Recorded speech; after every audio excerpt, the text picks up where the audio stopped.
Good morning my dear students.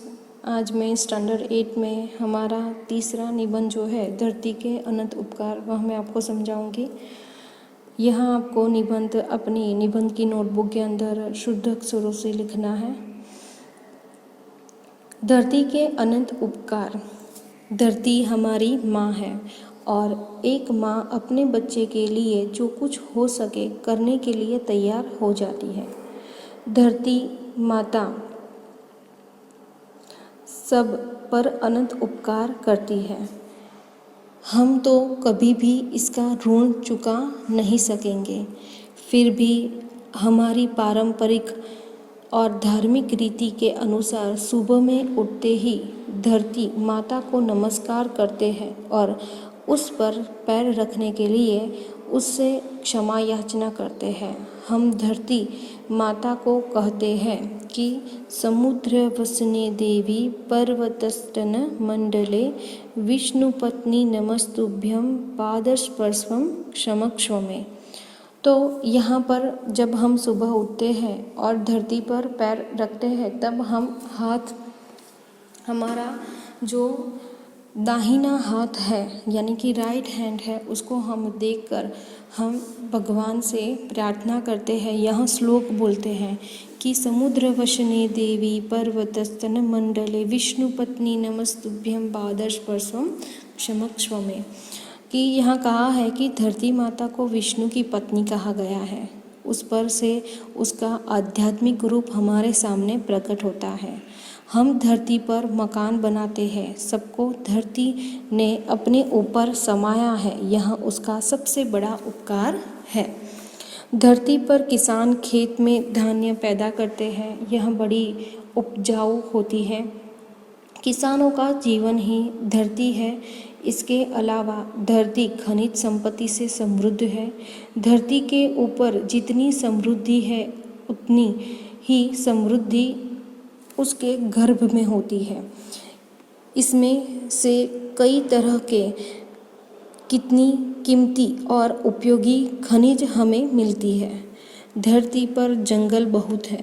जंगलों का प्रमाण ज़्यादा होने से वर्षा ज़्यादा होती है। वर्षा हमारे खेतों को समृद्ध बनाती है। वर्षा का पानी पीने के काम आता है। इस प्रकार हमारा पूरा जीवन धरती पर ही आधारित है। थोड़े समय के लिए ही हम सोचे कि धरती न होती तो हम कहाँ होते, हमारा जीवन ही नहीं होता। धरती माता के अनगिनत उपकार से ही हम जीवित हैं। तो यह हमारा तीसरा निबंध जो है वह पूरा होता। चौथा निबंध है पुस्तक की आत्मकथा, वह मैं आपको समझाऊंगी। पुस्तक की आत्मकथा। मैं पुस्तक हूँ। जिस रूप में आपको आज दिखाई देती हूँ, प्राचीन काल में मेरा यह स्वरूप नहीं था। गुरु शिष्य को मौखिक ज्ञान देते थे। उस समय तक कागज़ का आविष्कार ही नहीं हुआ था, यानी कि उसकी खोज नहीं हुई थी। शिष्य सुनकर ज्ञान ग्रहण करते थे, कि जो शिष्य है वह सुनकर ज्ञान ग्रहण करते थे। धीरे धीरे इस कार्य में कठिनाई उत्पन्न होने लगी। ज्ञान को सुरक्षित रखने के लिए उसे लिपिबद्ध करना आवश्यक हो गया। तब ऋषियों ने भोजपत्र पर लिखना आरंभ किया। यह कागज़ का प्रथम स्वरूप था। मुझे कागज़ का रूप देने के लिए घास फूस, बाँस के टुकड़े, पुराने कपड़े के चिथड़े को कूट पीस कर लगाया जाता है। इसकी लुगदी तैयार करके मुझे मशीनों में नीचे दबाया जाता है।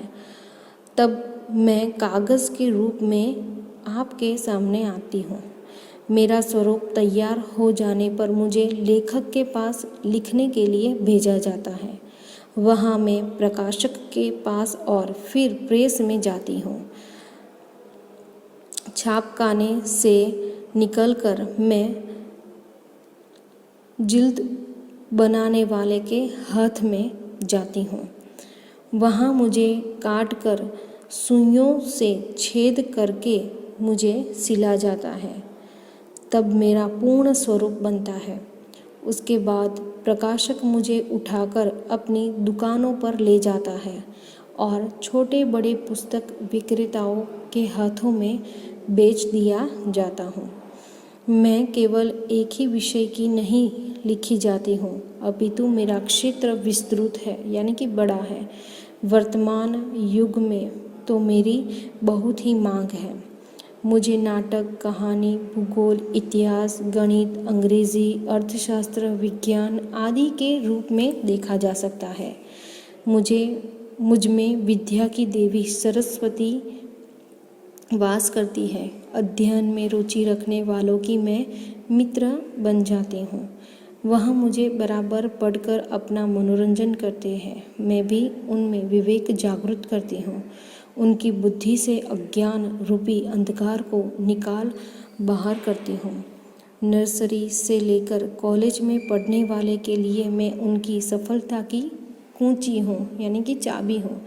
वे मुझे पढ़कर धीरे धीरे आगे बढ़ते हैं और अपने लक्ष्य पर पहुंचकर जीविका कमाने में लग जाते हैं। जो मेरा सही इस्तेमाल नहीं करते वह प्रगति की दौड़ में पिछड़ जाते हैं। मैं नहीं चाहती कि लोग मुझे फाड़कर फेंक दें या रद्दी की टोकरी में डाल दें।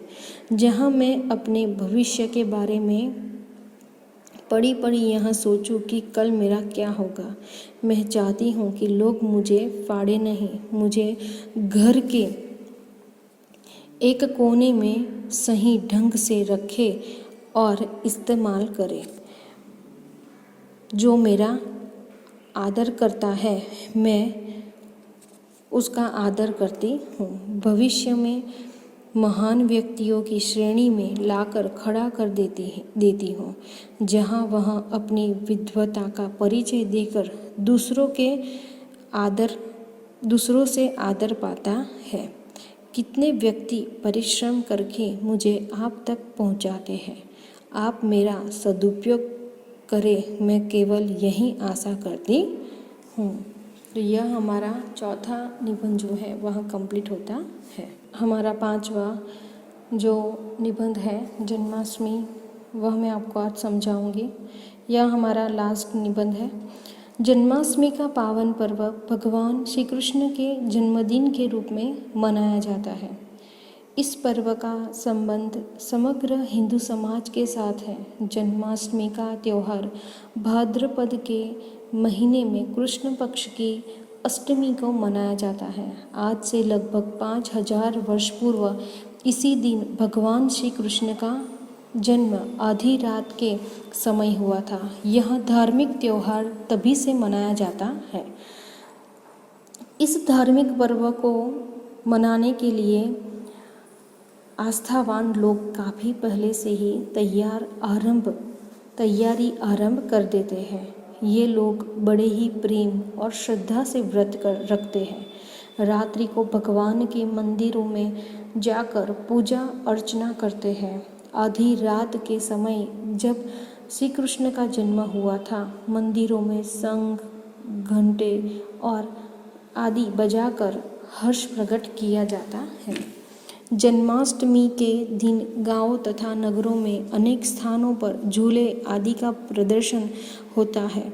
इस अवसर पर कई दिन पूर्व से ही विविध प्रकार के मिष्ठान आदि बनाए जाने प्रारंभ हो जाते हैं। इस दिन मंदिरों की शोभा तो देखते ही बनती है। मंदिरों को विशेष रूप से सजाया जाता है। मंदिरों की शोभा विशेष रूप से श्री कृष्ण के जन्म स्थान पर इस दिन गीता का अखंड पाठ चलता है। भारतवर्ष के हिंदू समाज में इस महान पर्व का आध्यात्मिक एवं सांस्कृतिक दोनों तरफ का विशिष्ट महत्व है। यह त्यौहार हमें आध्यात्मिक एवं लौकिक संदेश देता है।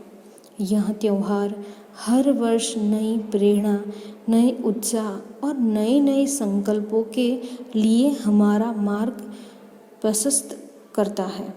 यह त्यौहार हमें जहाँ एक और श्री कृष्ण के बाल रूप का स्मरण कराता है, वहीं दूसरी ओर निष्काम कर्म के महत्व की शिक्षा भी प्रदान करता है। अतः हमारा कर्तव्य है कि हम जन्माष्टमी के पवित्र दिन भगवान श्री कृष्ण के चरित्र के गुणों को ग्रहण करने का व्रत लें और अपने जीवन को सार्थक बनाएं। तो यहाँ पर हमारे जो निबंध हैं वहाँ कंप्लीट होते हैं।